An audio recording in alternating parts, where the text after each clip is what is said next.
السلام علیکم۔ سرد موسم میں ٹھنڈ کے اثرات سے محفوظ رہنے کے 20 طریقے۔ گرم کپڑے پہنیں، خاص طور پہ سر، کان اور گردن کو ڈھانپ کر رکھیں۔ سردی زیادہ تر انہی حصوں سے جسم میں داخل ہوتی ہے۔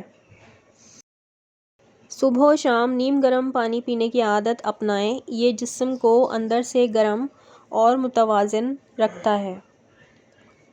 دھوپ میں کچھ وقت ضرور بیٹھیں، دھوپ وٹامن ڈی فراہم کرتی ہے، سردی کے اثرات کو کم کرتی ہے۔ ادرک والی چائے یا قہوہ ضرور استعمال کریں، یہ نزلہ زکام سے بچاؤ میں مددگار ہے۔ ٹھنڈی ہوا سے بچنے کے لیے موزے اور دستانے پہنیں، ہاتھ اور پاؤں جلد ٹھنڈے ہو جاتے ہیں۔ شہد کا استعمال روزانہ کریں، یہ قوت مدافعت کو بڑھاتا ہے۔ نہانے کے بعد فوراً خشک کپڑے پہنیں، گیلا جسم جلد ٹھنڈ پکڑ لیتا ہے۔ کمرہ ہوادار مگر بہت ٹھنڈا نہ رکھیں، متوازن درجہ حرارت ضروری ہے۔ زیادہ دیر باہر ٹھنڈ میں کھڑے ہونے سے پرہیز کریں، خاص طور پر رات کے وقت۔ گرم سوپ یا یخنی کا استعمال کریں، یہ جسم کو توانائی فراہم کرتا ہے۔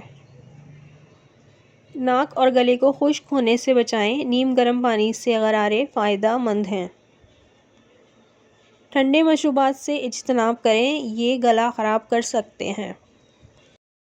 ورزش ہلکی پھلکی ضرور کریں، جسم میں حرارت برقرار رہتی ہے۔ رات کو سونے سے پہلے دودھ پینا مفید ہے، یہ جسم کو سکون اور گرمی دیتا ہے۔ بچوں اور بزرگوں کا خاص خیال رکھیں، یہ جلدی سردی کا شکار ہو جاتے ہیں۔ تیل کی مالش کریں، یہ خون کی گردش بہتر بناتی ہے۔ خشک میوہ جات کا استعمال بڑھائیں، یہ جسم کو گرم رکھتے ہیں۔ ٹھنڈے فرش پہ ننگے پاؤں نہ چلیں، یہ جوڑوں کے درد کا سبب بن سکتا ہے۔ کپڑے کی تہیں پہنیں، یہ ایک موٹے کپڑے سے زیادہ مؤثر ہوتی ہیں۔ اللہ کا شکر اور دعا کو معمول بنائیں، روحانی سکون جسمانی صحت میں مدد دیتا ہے۔ اگر ویڈیو پسند آئی ہو تو شیئر، لائک اور سبسکرائب کر دیں۔